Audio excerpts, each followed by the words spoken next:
Welcome to another episode of Whitetail Rendezvous, coming to you 6 days a week as we interview whitetail experts and hear their traditions and personal stories of the hunt. Learn more about the latest gear, discover proven tips, and the latest strategies so you can make your next hunt a success. Now, here's your host, Bruce Hutcheon.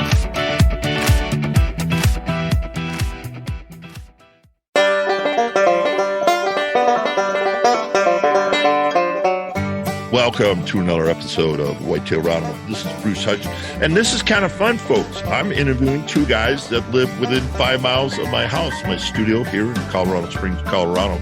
That is the base of Whitetail Rendezvous and Deer Hunting Institute. And Brady Collins and Ian Morales have started True West Productions. They're the co-hosts, co-founders, and co-conspirators. Hey, guys, welcome to the show. Hey, how you doing? Hey, how's it going? It's going great. Who wants to start off? Ian, if you want to hit it. All right, I'll go for it. So my name is Ian Morales. We are True West Productions. Brady and I have created True West Productions as a production company for the outdoor industry. So a little bit on my backstory. I started hunting in Ohio. I've got really big into hunting, archery mainly. I've been a whitetail guide and a big game hunting guide for about 6 years now, and I absolutely love it. But I love hunting as well, and photography and video are kind of my passion. So that's where I really kind of thrive, is with that. So Brady and I teamed up and created True West Productions, and we're trying to, not necessarily get it off the ground, because I think we've established that point of it, but just trying to grow right now. So Brady, if you want to hit it. Yeah, for sure. Yeah, I'm Brady Collins. I got into archery a little bit later in the game than Ian did. I got into it when I was like 15. What really fueled it was how the hunting community backed and helped me after my mother passed away when I was 15. And so now I'm really into the hunting industry because that community is such a real community. I mean, they help anyone they can. And now I really got into photography about 4 or 5 years ago, just with my cell phone. And now I'm really into it with the DSLR cameras, mirrorless cameras, and everything like that, and the production part of it. And I really wanted to help get that community, like the name out there for the community as well. And also our favorite brands as well. So if somebody wants to find you, what do you use your tag on or hashtag on social media? Yeah, it's True West Productions 2019. And that's on Instagram and on Facebook. And now, you're also known as Sons of the Fall, right? Is that correct? Well, we just got picked up by Sons of Fall. So, okay. We just signed our contracts actually last week with Sons of Fall. So that's a huge step for us, for sure. Tell me something about how that came to be. We're with Badlands right now. We do a lot of photography for them and their website, and we're working with their media company. But one day I was just scrolling through Instagram. I see Sons of Fall out there, and they're repping Badlands. And I'm like, well, why can't we just make it official that we both can benefit from some of our photography that they can use, and we can use a lot of their media and marketing to get our name out there as well. It's a win-win for Badlands too. Well, that's kind of cool. Yeah, actually talked to Joel Port. He's one of the founders, and talked to him. And he thought it was a really good idea right off the bat, and sent us contracts over the same day. So sweet. Ching, so you get real money. No, not real money yet. But we're not real money yet. Okay, how does that work? We're establishing ourselves first before anything. Okay. Yeah. Yeah, it's a lot of like partnerships type stuff that really doesn't have, I wouldn't say a lot of pay, just not what we're looking for sustainable for our company right now. Yeah. That's why you want this to be a job. You want this to be, absolutely. A career type thing. Yeah, that absolutely. You don't have to work at Verizon or King Supers or something. Exactly. Like that. Exactly. Yeah. Yep. Well, and that is the goal someday, is to, have this as our everyday job, where we wake up every day and we're going out to produce content. I mean, that's what we want. So. Well, that's sweet. Have you gone to ATA yet? Hopefully this year. We're here, and this year we probably will get passes to go. So. Yeah, I went in. I went like 3 years in a row, but I haven't been since I think 2017. So Okay. Yeah, ready to go that, back. and as we talked about in the warm up, this business is all about relationships, and it takes time to establish them. You just don't go to ATA with your hand out. In the past, I've done Facebook Lives or Instagram, lives just from the floor and 5-minute, 10-minute promos for companies. And, Right. You just do that, you hope it swings back around, and at least people say, oh, yeah, met Bruce, and we get good exposure, actually had some hits, and, you just go from there. Because there's no magic. This is a hard industry. It really is a hard industry. Because there's a lot of great people out there. The video space is just screaming full. I mean, it really is. So I like the thought of you going to work for people, for brand name companies and working it that way.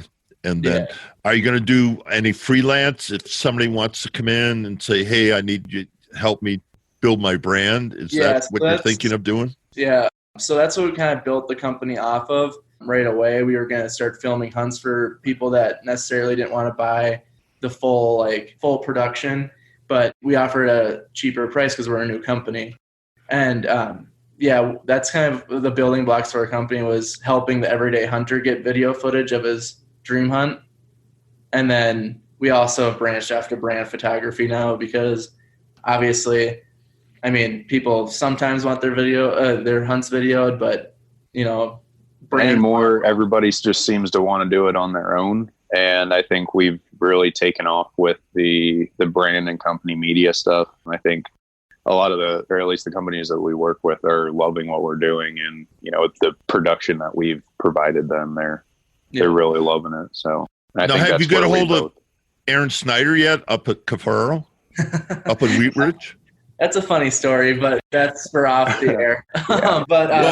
Aaron just killed a wolverine up wherever the heck he is. Alaska, I did. Yeah, I saw that. That's pretty cool. No, it's definitely in our mind, the local companies like that. But right now we're with Badlands 100%. So, and that's kind of the pack market. So right now we're not looking at Kafaru, but maybe. And then you got Outdoor Edge. We have Taito right now, actually. Taito out of Minnesota. So we've been working with them, but we are most likely going to be looking for a knife sponsor, since they have a lot of photography. Yeah, and then over in Gunnison, Kirsty Pike with Proas. A lot of companies are getting free shout-outs on this, but it's my show. And they're all good people. I mean, for sure. Aaron and I will be getting together this fall and doing some podcasts. Nice. And there's some great people, right here in Colorado. And so I try to, promote Colorado-based companies. 100%. Wanting to do that.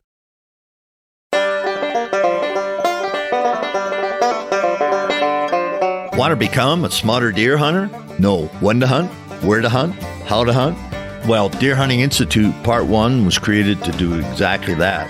Because many people have told me they struggle with spending all days in the woods and never seeing a deer, only shooting does and young deer, leaving the woods empty-handed way too many times.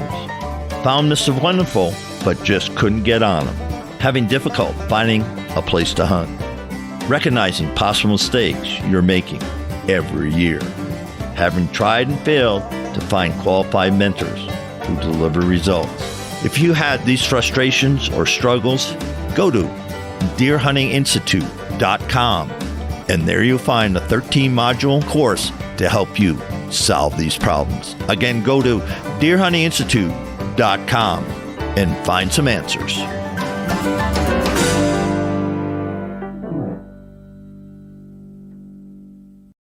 So let's talk about hunting. How much hunting have you guys done? I know, Ian, you were a guide in Wisconsin for a while. Where'd you hunt in Wisconsin? I think Brady was the one that was hunting in Wisconsin. Yeah. Okay. So I have guided in Ohio, Kentucky, Illinois, and a little bit in Missouri, but I have been hunting for about 17 and a half years now, mainly archery. I have killed my fair share with, black powder and rifle, but archery is my go-to. And so it's been a couple years. So since 2017, I have actually not killed a deer. And that was the last year. Dang, brother. What have you been doing? Working. Just working. So I moved from Ohio to Colorado Springs, and I've kind of just been building myself up here, trying to get back into the swing of things more or less. So yeah, my last buck was Ohio in 2017, and he was about 143. He wasn't anything huge. That's a gorgeous buck. Don't apologize. A trophy is whatever the person's pulling the trigger, deems it to be, No, that's fair. And I'll jump on that, because we got to stop doing that. You got to start apologizing. It's your hunt, it's your deer, it's your trophy, and Right. It doesn't really matter. And so many people get angst up about, it's not really that big. I don't care.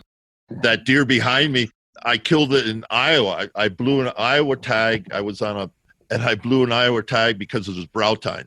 That's all I saw. It was a muzzleloader hunt. He had almost 10-inch brow tines.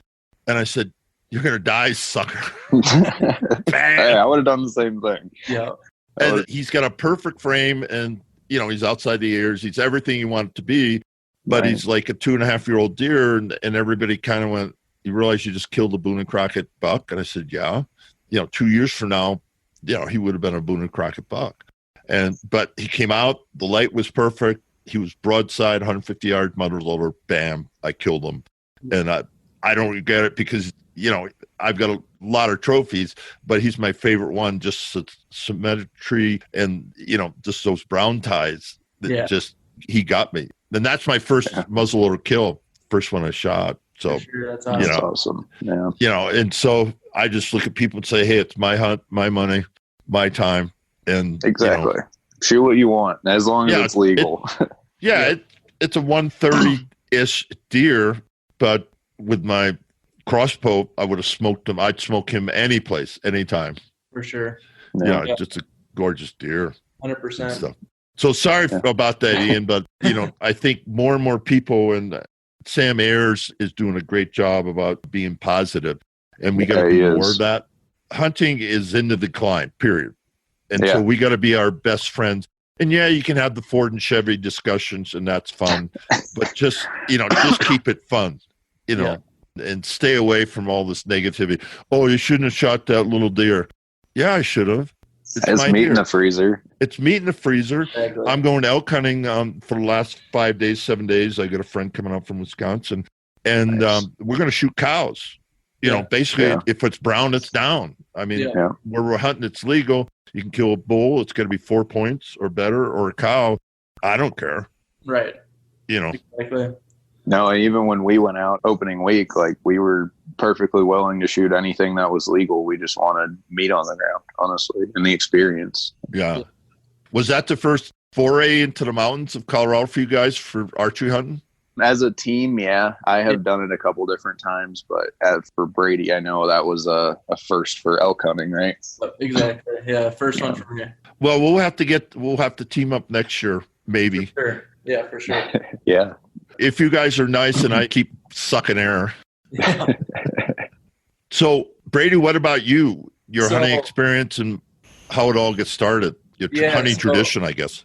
Yeah, for sure. Yeah, I've been hunting for 13 years. This is my first year out west hunting elk, archery, but most of the 13 years has been archery. Obviously, it was in Wisconsin, a little bit in Minnesota, but mostly Wisconsin. Archery hunting and rifle. But my last buck I killed was 2018, and it was with a rifle. It was actually a funny story. It was the day I came back from my drill weekend for the guard. And I'm like, screw it, I'm going to get up. So I got up, and right away in the morning, he came out across a CRP field, and I dropped him at 120 yards. But he was about 131 was what he scored. Really nice, wide, really old buck. He was on the decline for sure. And then I had a basket 8 that I killed that year and a doe. So filled the freezer that year. And then the rest of the time have been all archery, does, and then 120 class bucks, a few 120 class bucks. What part of Wisconsin did you hunt? So I rifle hunt Dairyland, Wisconsin, which is right about an hour south of Duluth, Minnesota, or Superior, and then Polk County, Wisconsin. Okay, in the wolf zone. Yep. You get a lot of wolves. I hunt Big Shatek, Okay. Rice Lake. Okay. Yep. I have a friend that's got a farm up there. So I spend a couple of days every year with him, and I see more wolves than I see deer. Yeah, it's a big problem. No, it's a huge problem. Yeah. No, we have them coming to Colorado here. Well, they're already here, dude. Yeah. I just did here's a shout out for Stop the Wolf. Danny Burns, I just had him on the show, and so we did a thing on there. Wolves folks are already in Colorado, and they want the CPW, Colorado Parks and Wildlife, to fund the reintroduction or introduction of wolves into Colorado. And so the hunters are going to pay for the introduction, and the voters don't have to do anything. And CPW can't afford to do that, folks. So, that's my rant on that. I love wolves. I've been fortunate. If you look over my shoulder, harvest wolf up in British Columbia, and if you're in the wilderness and you hear a wolf howl, there's nothing like it. It's right up there. It's eerie. Of a bull. You go, holy, he's an apex predator, and he can kill you. And so it's to me, it's kind of fun saying, hey, this is wilderness. And on one hand, I'm glad to see him in Colorado, but we have to manage them. And for the CPW to have to fund that is entirely wrong. Right. All the people out there that are for reintroduction, great. Step up to the plate, cast your vote, and then pay like the rest of us. Exactly. I agree. Yep. Yeah, because wolves are going to get here whether we have an introduction or not. They're already here. Right. Because we know that. We see the sign for them out there all the time. Yeah. And there's plenty of forage and there's plenty of elk and there's plenty of deer and for them to eat. And they're an apex predator, as I already said. So, they'll come. Yeah. And then there'll be conflicts. And if we can manage it, fine. Because they're part of the environment. Right. They're part of the ecosystem. But I use the term eco-terrorists want to see wolves jam down their throat and not pony up a scent. Yeah. That doesn't compute. No, not at all. Doesn't compute at all. No. So anyway, there's my rant on that. I don't know. What's your guys' 2 cents on that? So growing up in Minnesota and hunting Wisconsin as well, I have a huge, obviously a huge view on wolves. And I've seen what they do to deer populations. And Minnesota's deer population is just diminished because of wolves. Decimated. Yeah, it's gone. But you can't go out rifle hunting in Minnesota during the rut, and you'll maybe see 1 or 2 bucks. That's about it, and in a really good zone. But anyway, I don't think it's a good decision, especially the numbers that they're talking about releasing. They're talking about releasing about a full-size pack, I think now, about 50. But that's still too much. If you think a litter is about, 5 to 7 pups, 4 of them will, probably live. But the elk and the mule deer population is just going to get decimated. And the moose. It'll destroy. Wyoming's already faced this, with the Shiras moose. Yeah. Or Shiras moose. It's decimated by the wolves. Yeah. Just because in the heavy, deep snow, they can't escape, and then it's lights out. Well, and I just recently read Idaho is now talking about reducing their non-resident elk numbers for tags because of their wolf population taking down so many elk. And that's going to be Colorado in a couple of years if this happens. Yeah, it won't take that. And so if you're listening to this and you're a hunter, stop the wolf, dog, and support it, because within 20 years, elk hunting in Colorado will not be the same. We will not have the over 200,000 elk that we presently have. And if they let them go, like in the Winnie-Manuche, the White River, the Flat Tops, Grand Mesa. Okay, Grand Mesa has the most moose in the state, folks. So it'll decimate the moose, period. And so the end game, what's the end game in all this? No hunting. Yeah. Exactly. No CPW, no anything, and reduce tags. And then, so no tags, no money, no support. And so hunting becomes a thing of the past within 20, 30, a generation. We could see the diminishing because now we have wolves from Canada all the way to Mexico along the Rocky Mountain front. And what people don't realize is it affects the other apex predators here too, like mountain lion. Mountain lion's not going to have that food source anymore. They have to fight more for their food. Yeah, Minnesota, we don't have a mountain lion population anymore because of that. But yeah, they can't compete against a pack. Yeah. No, they can't. Exactly. A lot of things we have to think about, and you as a production company are going to be faced with, okay, we're filming guys hunting, and so your career path will be diminished. Yeah. You know, you're in your late 20s, mid 20s, late 20s. So by the time, 50s and 60s, you won't have the opportunity. And that's the thing that I scratch my head about companies that belong to ATA and the other hunting ATA, because most of my guests are archery people. And you throw the SHOT Show in there. That's doesn't exist anymore. Right. Mm-hmm. $1 billion, $37 billion, I think the archery industry is, and it doesn't exist anymore. Yeah. That's a hit. Yep. Yeah, it is. Yep. For a lot of companies too. Yeah. I mean, and just think of the job and think of the communities. You grew up, Brady, in Wisconsin, the communities that make a heck of a lot of money serving beer and brats. Yeah. And, during that 9-day hunting season, I mean, because guys come up to their cabins and they go out and they buy gas and they buy food. And the big part is, too, Matthews is based out of Wisconsin. Sparta, Wisconsin. Yep, and that entire town runs off of Matthews. I mean, they really does. Right, and so they don't exist. And we could go down, Bowtech and Hoyt. I mean, you could go down the list. Yeah. And if you don't have whitetails to hunt, and if you don't have elk to hunt, and some people say, well, wolves aren't that much a problem. We still got them in other places that, we have whitetails. But wolves don't pay attention to any state boundaries. They just go where there's food. Yep, exactly.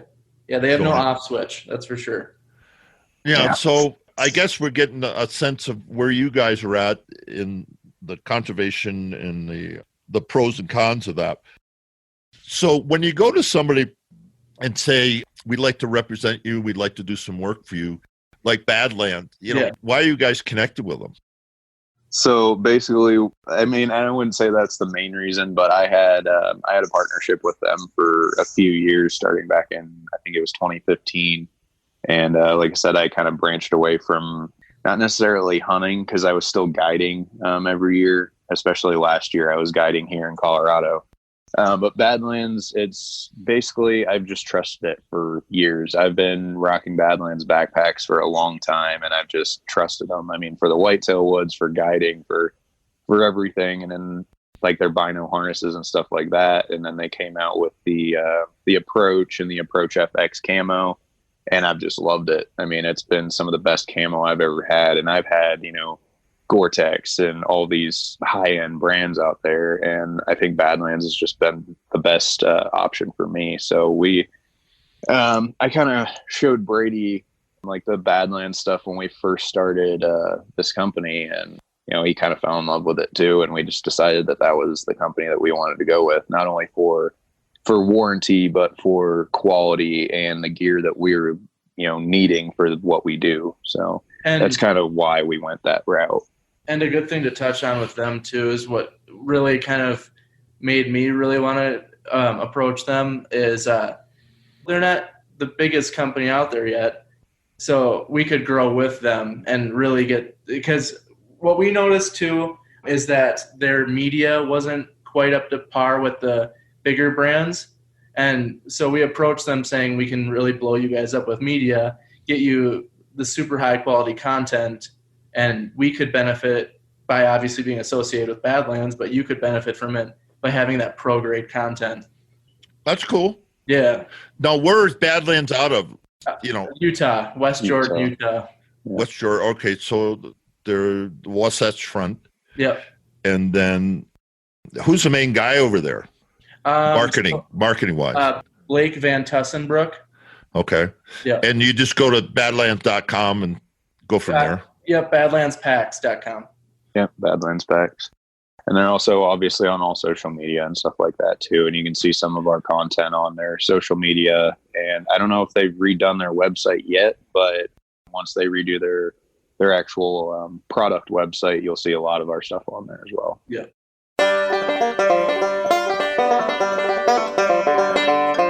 Do you want to become a smarter whitetail hunter, knowing when to hunt, where to hunt, how to hunt? Over the past 4 years, people have asked me, hey, I'm struggling with spending all day in the woods and never seeing a deer, only getting opportunities at doe or young bucks, leaving the woods empty-handed too many seasons. Located the deer of a lifetime, but just flat out missed. Having difficulties finding a place to hunt, recognizing mistakes that you're making over and over again, and you want to eliminate them. Having tried and failed to find qualified mentors. Well, you've come to the right place. Why? Because Deer Hunting Institute Part 1 was created by me, Bruce Hutcheon. It's a 13-module course that'll talk about being lost in the deer hunting forest, never hunted. What is a hunter? What is an adult onset hunter? What rules apply? Finding a mentor, choosing a weapon, finding a place to hunt, scouting a hunt location, stand sites, stand access and exit, reading sign, and when to hunt. All these are available for you at deerhuntinginstitute.com. Go now to deerhuntinginstitute.com and sign up for the best deer hunting course in America.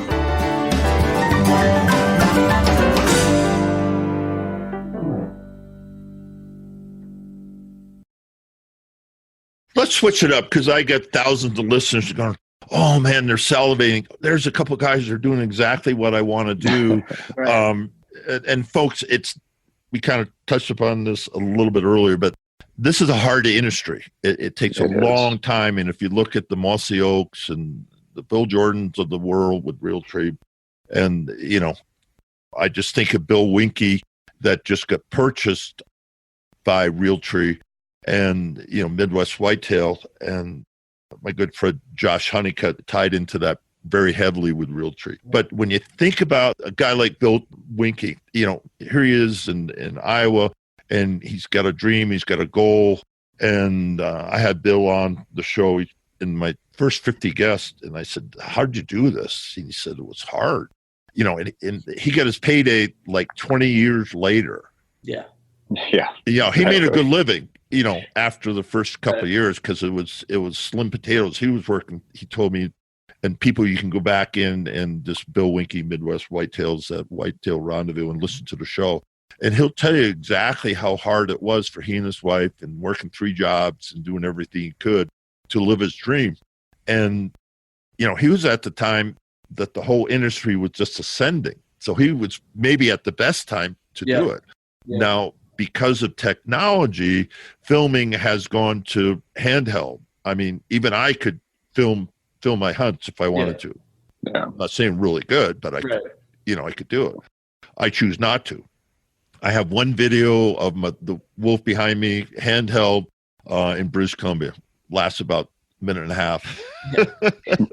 That's my only video content. Yeah. But, thinking about that, what suggestions would you guys give to somebody that's sitting out there and saying, man, I really want to do this? What would you tell them? If they're serious about it, first of all, networking. So get with a good photographer that's in the industry right now. Like I got with TJ Perez. I don't know if you know TJ. He's with Kafaru. He does a lot of work with Aaron Snyder and stuff like that right off the bat. And also invest in your equipment right away. That's the number one thing I could say is invest. But it's a lot of work. I mean, right now, obviously going through the ringer, trying to get everything's up and running, and it's up and running, but still trying to grow it.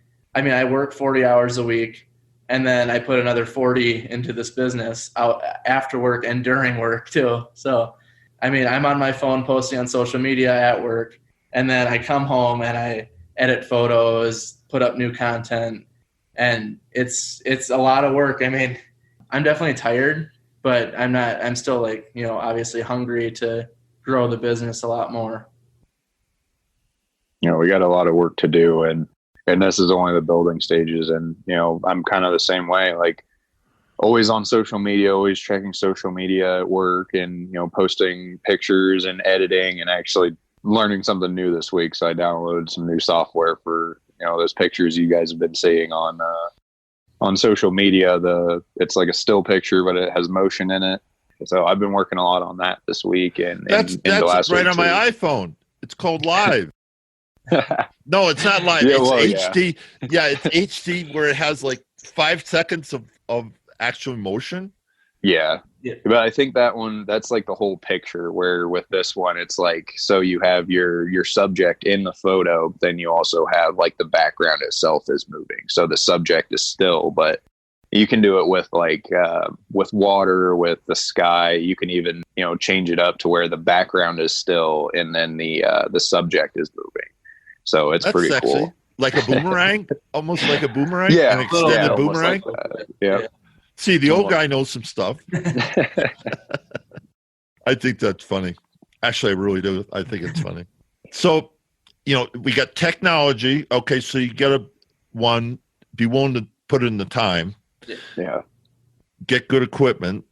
And then, the huge thing that I think a company, let's go to Bill Winke with Midwest Whitetail. He didn't have social media, but he got video out there, tons and tons of video. His interns and people and guys wanted to start filming hunts, and it was right at the right time. So now he has millions and millions of hits. No one to realty, wanted to buy him. Yeah. Very successful brand. But again, folks, that took 20 years. So what do you think before this is a full-time gig for you? How many years are you going to have to put in? I would say we've put in total, I think, contributing to the company right now, we put in about a year. So I'm thinking, right now, I would say 2 to 3 with the connections that we have now with Sons of Fall and Badlands. It's just a matter of time until people start seeing our name out there. And especially if we're talking about money-wise, the whole make so 2 guys can support themselves, not their families, but you can, one, go hunting, have the best equipment you can get, and then do something that you love and pay your bills. Exactly. And that's all we're really looking for being honest. I mean, yeah, we love the production aspect and everything else, but we're also, we're huge archery hunters, and that's what we want to be out there doing. And, we are providing content and getting, video and all of that stuff while we're in the field too. So it's a double whammy when we're out there. We're doing what we love in all aspects, which is, that's huge. And one of the things too is, money is going to be super nice when it comes in, but that takes a lot of time just to get money. I would say you're going to see in a year or two, probably True West is going to have to add on someone too, because this workload's a little heavy right now for the both of us. Yeah. But I would say, are you looking for an intern? Potentially, not right now, because we're still at the Springs. So we can. Well, this is going to air in January, so tell me the job role. They need to know how to film, edit, because you're going to see True West. Me and Ian, we're going to probably branch off of each other in a year or two, just because we need to go film other people, not just ourselves. So that's kind of, he's going to be filming and I'm going to be filming somewhere else, and we need someone else for back home to do some editing and social media management while we're out there, because we can't have these 1 week, 2 week time lapses of nothing on social media. Yeah, and even podcasts too. We've gone, it's been almost a month since our last podcast. So that's. And you do have a podcast brand? Yeah. Yes. Yep. It's a True West podcast. All right. Yeah. I can do that.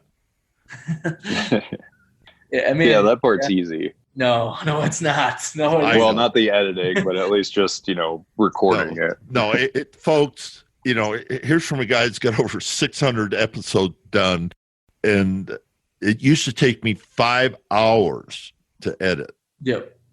And fortunately now I have a gentleman that invested in Whitetail Rendezvous, and I do have, for this year in 2020, I do have a VA do all the editing. And, RS Asset Management, Bob Rourke, did that. So shout out to Bob and thanks for that. But, it's a hellacious job. And just to get the people on the show, do the show, produce a show, and then go to the hosting company and get all that worked out.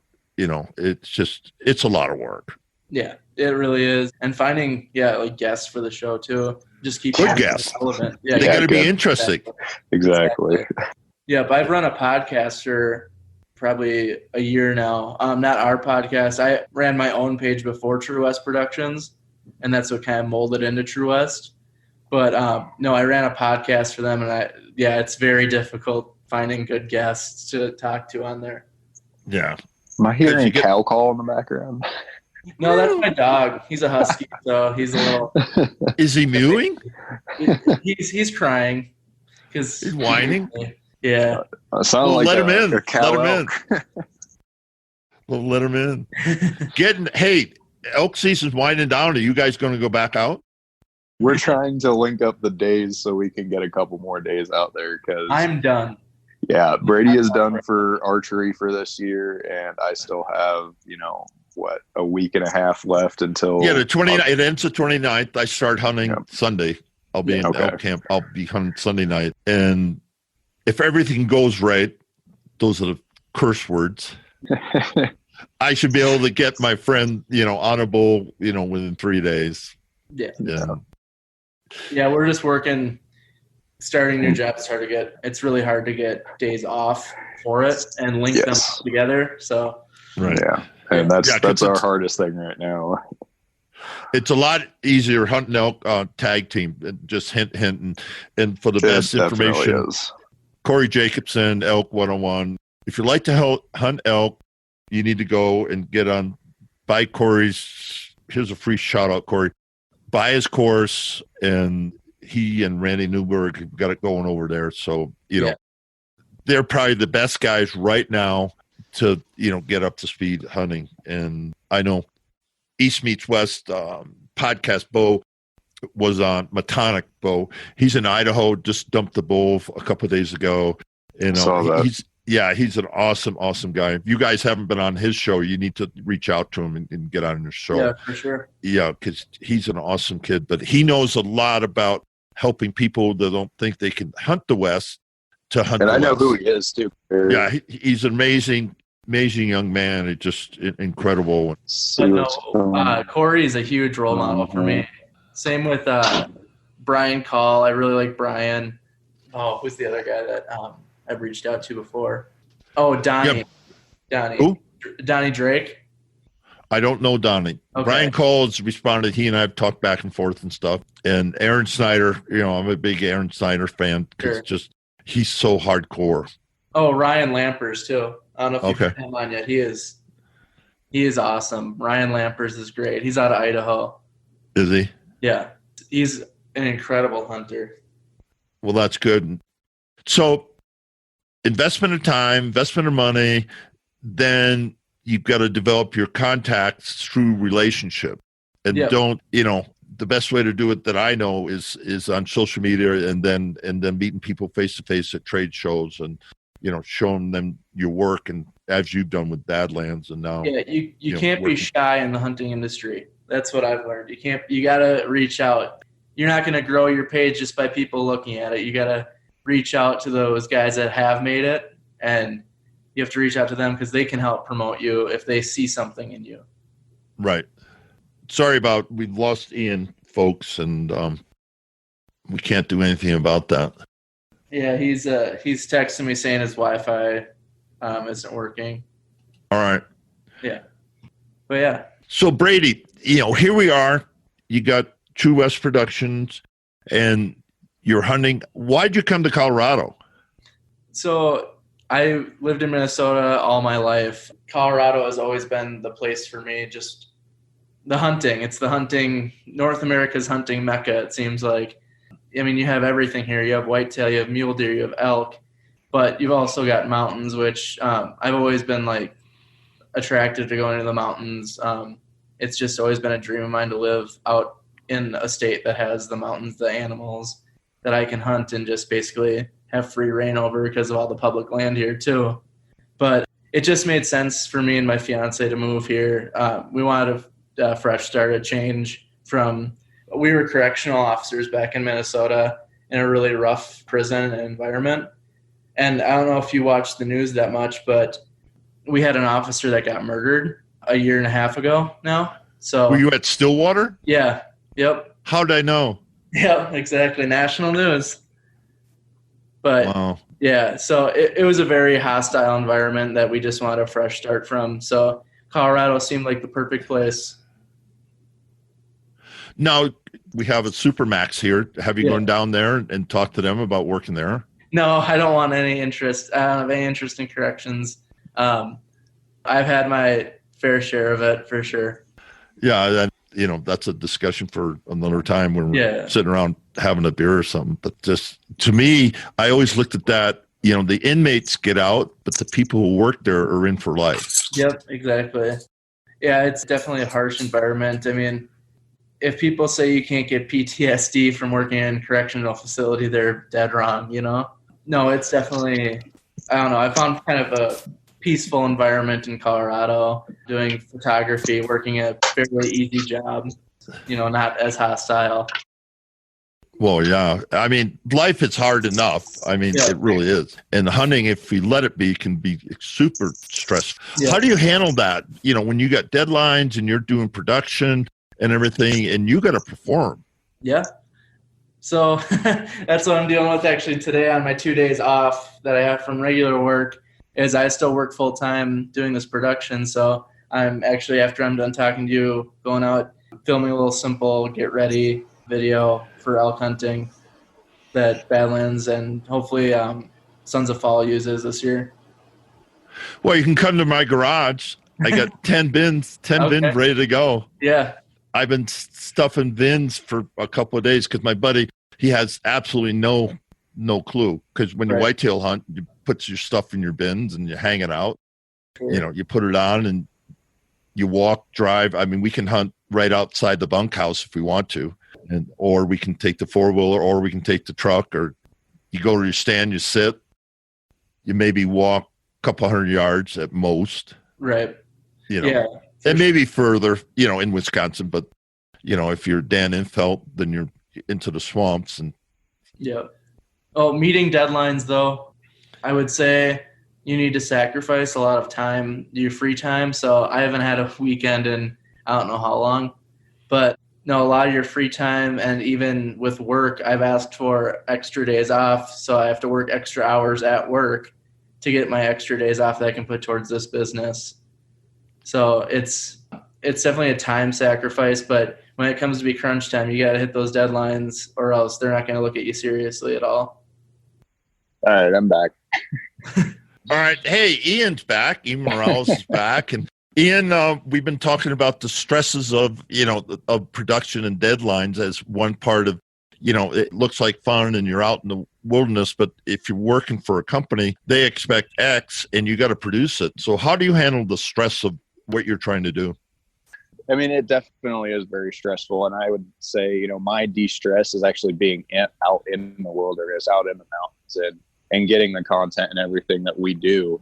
So it is, that kind of helps. That keeps me less stressed. And, that's where I at least like to call it a happy medium, I guess. And I've had a lot of that with guiding too, a lot of, deadlines and stuff like that. I mean, with my clients and all of that, they have a week that they're there. And, that I think guiding is more stressful than production, honestly, at least as far as me. Let's stop right there. That's a great segue because a lot of people, who listen to this do DIY hunt, but then there's others that, will hire a guy because they just don't have the gear and don't have the time to do the research and all that. So how do you handle, or let me rephrase that. What suggestions would you give to somebody who's going to hunt the Rockies, first time elk hunter, let's just say, or mule deer hunter, and what suggestions would you give them so they can, one, have a successful hunt, not just in harvesting an animal, but just a successful experience? Definitely do your homework. Get your research. I know not everybody can afford to get like the Onyx apps and all those mapping apps and stuff, but I'm telling you right now, those have saved our life time and time again, and especially me with guiding. Like I will sit there and do my homework, for hours just on Onyx. And even when we go out and scout, I mean, scouting is everything in my opinion, especially for elk. I mean, we went out all summer scouting.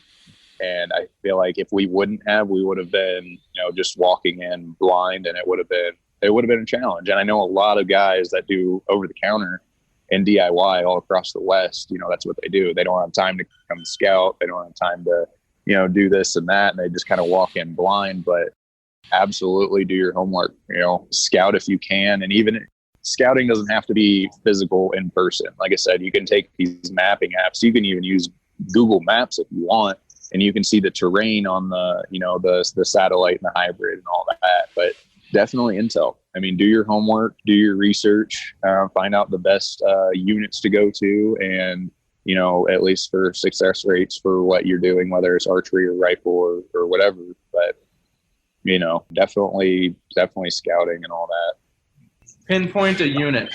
Yeah, definitely finding a specific unit, especially for over the counter. It's a little bit harder. And it's real hard. Yeah, the CPW puts out population numbers per unit and success rates with that unit. And just, I would recommend looking at that, and then also how much public land is on that unit.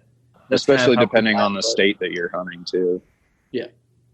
Yeah, I'll give a shout out for Go Hunt. I wrote a lot of Colorado profiles for them. And one thing we did was the percentage of public land versus private land, access, and success rates. And, this information is available in a lot of places, but for Lorenzo Sartini and Chris Porter and Brady Miller and the crew at Go Hunt, I'll give a shout out because, they're one of the first that they got it right. Now, there's other companies out there that are doing it, but, since I was heavily involved at the beginning of Go Hunt, and, you have to do your homework. And today, and there's plenty of podcasts out there, there's plenty of people out there that will tell you how to do it. But you can do it any place. You can do it at work on your phone. I've got Onyx Maps and I got Google Earth and I've got everything. And I can be sitting with somebody on the phone and say, this is where you need to go. Exactly. This is your ability. You can't, I hunt at between 10 and 9,000 feet. That's my elevation bandwidth. Because I found, bulls will be up in the alpine meadows above 10,000, but they always go down to the fingers, the spruce fingers and stuff. And so that gets to 11, 10,000. And then, during the rut, they're where the cows are. It's just like whitetail hunting. Yeah. It really is. And that's when I first started hunting out west. Had a guided hunt, and he said, I love Wisconsin bow hunters because they understand cover, they understand food, and they understand escape route, and they understand it. And of course you need water. And I think that's true. So if you're an eastern whitetail hunter, you can be successful 100%. hunting it. And there's no question about it. I remember Dwight Chu was passed on, but I used to talk to him, and he said, it's just a matter of just breaking down 10,000 acres into 1,000-acre plots. And smaller, because elk are only in 10% of their habitat at any one time. That's the bit. That's the bit, though. I mean, that's the reality of it. You got 10,000 acres, and at any one time, they might be in 1,000 acres of it. Right. And that's why you put in miles and miles and miles. And that's why, the good hunters that I know, they get high, they put a butt on the ground, and then they get the long glass out, and then they glass. And they glass, and they glass, and they glass. And if they don't find them in that basin, and then they go over the hill to the next one. Yep. And they don't, spend their time and grind it out. You just find the bull first. It's just like whitetail hunting, because you can pattern bulls, in my opinion. Your thoughts, Ian? Yeah, you definitely can. Like you were saying, they are a lot like whitetail, and if you have a lot of whitetail experience where you know what you need to have a successful whitetail hunt. It's very similar. The only difference is you're on the ground. I mean, in my opinion, you're not sitting in a tree waiting. You're out there trying to find a bull. And yeah, that's 90% of what we've done all summer is just glassing. I mean, going out there, finding a spot, glassing. And then the next day we pick a new spot, the next ridge over, or maybe a mile or two up the road or down the road. But yeah, I mean, that's 90% of it is just glassing. It's locating, in my opinion. Yeah. The one tip I would use, I used to, Wayne Carlton started, he's a Colorado guy, more or less kickstarted, elk calling. He's the guy that I know.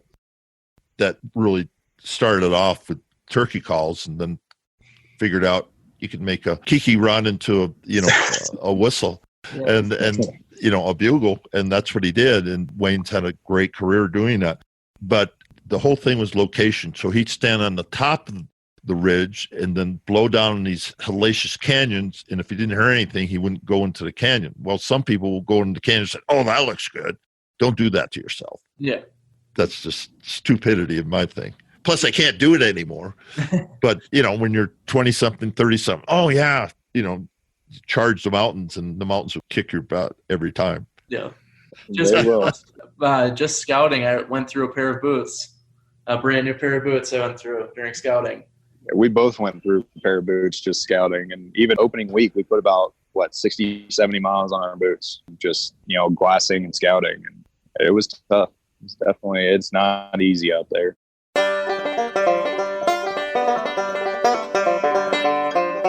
Hey, thanks for listening to the show tonight. Before we go, can I take a moment and say thank you?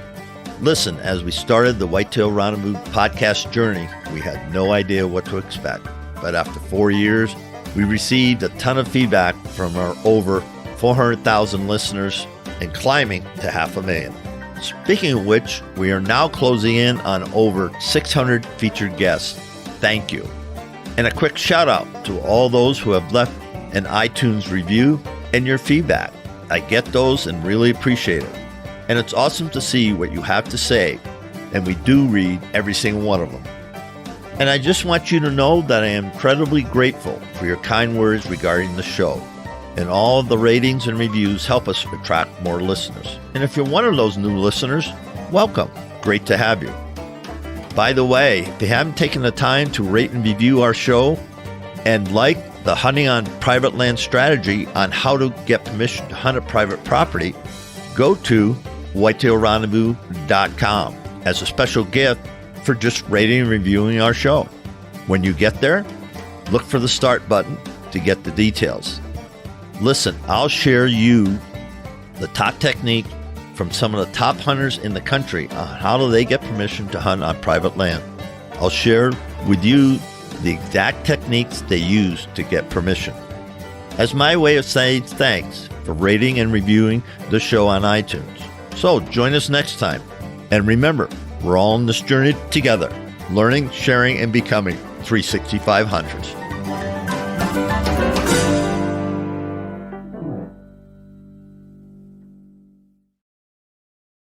So answering this, so you've scouted, you found a couple herds of elk, you get 10-mile radius, let's say, of your camp and stuff. And so DIY, it's national forests.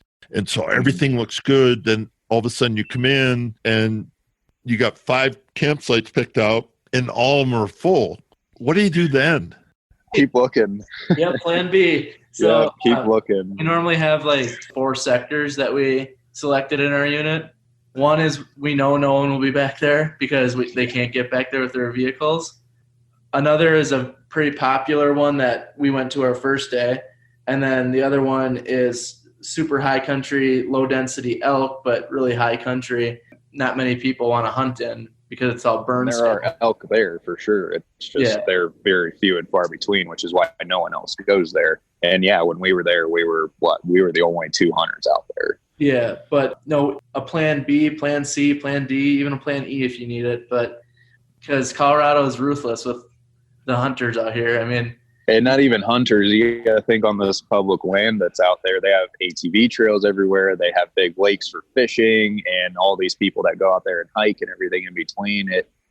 There's more people out there than there is wildlife, for sure. And that makes it very tough because that just educates not only the elk, but the herds in general, and it makes it harder for people like us who are just out there doing DIY at national forest land. So, and don't be surprised if you're at Alpine, just at Timberline and above, you have ridge runners, and people run the ridges, and that's what they do. They're not on trails; they're just running the ridges, and it's not a problem. They have every right to be out there as I do, and I have some great friends that do it, and they get the runners high and they're up, 12, 13,000 feet running ridges. Well, elk see that. I quit sheep hunting on the weekends just because it was ridiculous. I could hunt 5 days and then I just had to, go fly fishing or go to sleep, wash my clothes or something, because I couldn't get away from the people. Right. Exactly. 13, from tree line and above, from Colorado, it's 12 to 14,000 feet. There were people there. And so you just have to be aware. And those people have every single right to be where they are. Absolutely. They're ruining my hunt and stuff like that. No, they're not. They're utilizing the resource just like you are. It's public lands. Anybody can go use them. Right. Right. And as long thank as you're not goodness for doing that. illegal. Yeah, absolutely. Especially Colorado, because we do have a lot of public land out here, and it's awesome. Yeah, we love the public land. Private land is nice too, though. Yeah, you can't beat private land. That's a lot of my guiding experience has all been at outfitters, and it's all private land or leased land and stuff like that. So it's a little bit easier, but that's part of our land is. Yeah. That's part of our hunting plan next year is a little bit of private mixed in with our huge amount of public. Yeah. Yeah. Like I'll roll in Sunday, takes me 4 hours to get to where I'm hunting. If there's elk in the ranch field, I know I'm screwed. I'm not even going to set up my camp. If there's over 100 head of elk in there, then, because what they do, they just come off the forest and they feed there. But normal thing, they bed in the forest because that's where the bed is. And they eat on the alfalfa and the hay, and then they go back up. And unfortunately, that's the whole thing. They're on that guy's ranch, then I'm basically screwed for that, for that area. But then, I'll go to plan B and C and D. And exactly. I'll find out. I'm not, I have no doubt I will find out. Yeah. But it's hard, folks. And we're rambling on, talking a lot about different things. But if somebody wants to reach out to you guys and, get in touch with you, how's the best way to do it? Through social media, or they can also email us at True West Productions 2019 at Gmail. But mostly social media, True West Productions 2019 on Instagram and Facebook is the best way to reach out. And even on Facebook, we have a lot of most of our info as far as contacting us, pricing, all that stuff. Your phone numbers and all that stuff. Yeah. It's all on Facebook there, and that's just True West Productions 2019. So what type of customer right now do you want to attract? What's their profile? I would say guys a lot like us that are just, out there doing backcountry hunts. And I know a lot of guys, at least, that they are big into filming, but when they go do big hunts like this, they'll hire people to come film them. And, that's kind of where we're wanting to fill those gaps, because there are a lot of people out there that are looking for just that. They want to go on a big backcountry adventure hunt, and they want somebody to come film it. And rather than them self-filming like they do, in the whitetail woods and stuff like that, they want, people like us to come help. And I think that's basically our market right now is people that are like us. They want their hunt filmed, they want it documented, they want that memory and everything else. And, a lot of people out there don't have the money for. And we are professional. We are absolutely professional, but I'm talking like a different level, like the producers and content providers and stuff that are, deep into the just production aspect of hunting.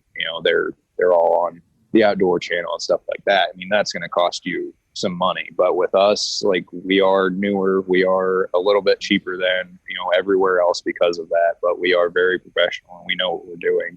So, and we're not necessarily aiming for a specific group either. I mean, anybody from, even if you've never had your elk or your hunt filmed, and you just, you want someone to come film your hunt, you want that memory and stuff like that. We're aiming from anywhere from people that, have never had their hunt filmed to people who've had their hunt filmed, 100 times, and they just need somebody like us that can actually provide what they're looking for. So this is coming out in January.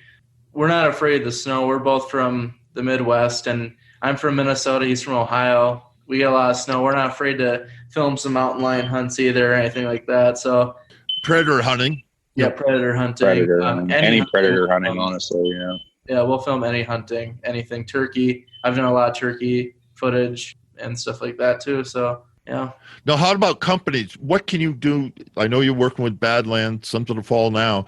So what can you do for companies? Videography, so promos for them and big brand, like, because we shoot all in RAW and everything like that. So we do a lot of like blow up posters, their site.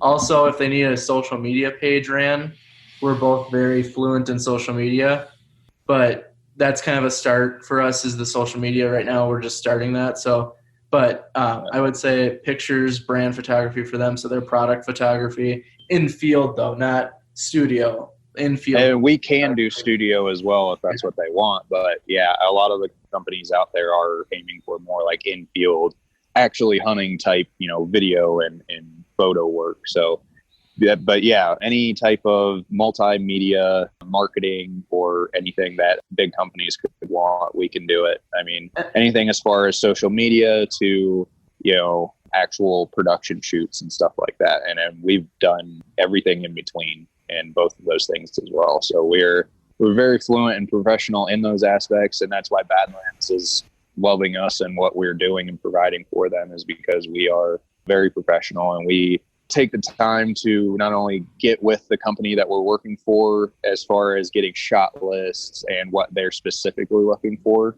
and go by that, but we also are very creative in our own aspect. So not only do we get what these companies are asking us for, but we'll go above and beyond to provide more creative stuff that we just do on our own. And a lot of the time, it seems like these companies are loving the creative aspect of what we're doing rather than the specifics that they're asking for too. How about a wrap up, Brady? Yeah, no, it was seriously, I love that you reached out to us, and we're really excited to get into the outdoor industry. And True West Productions, I think in the next 1 or 2 years is going to be something big. So this is going to be an awesome, thing to look back on too, for sure, talking to you and seeing like how far we've come and everything. And we're really excited about January when it does come out. Ian? Yeah, definitely. Yeah, definitely excited. I mean, we're still in the building stages and things are going very smooth for us right now. But yeah, I'm excited to, look back on all of this and how we started, and especially this past summer that we put, just so much work and effort and time into this company. And, it'll be really good to look back someday, because I know we're going to be successful. I have no doubt in my mind. I know it might take a couple of years, but I know we'll get there. So. Well, on behalf of hundreds of thousands of listeners, welcome to the outdoor industry. And I wish True West Productions, Brady Collins and Ian Morales, the best of success. And I'm going to be tracking with them. They're local, so who knows? You might see my face, dumping an elk or something. Probably not, though. Probably not. I never know. Probably not. But with that, folks, thanks for tuning in. And one more time, how to get in touch with you? Yeah, True West Productions 2019 on Instagram, Facebook, and at gmail.com. Thanks for joining us. Be sure to tune in tomorrow for another episode of Whitetail Rendezvous, where you can listen and learn from the experts so you can be more successful on your next hunt. Until next time, listen, learn, and succeed.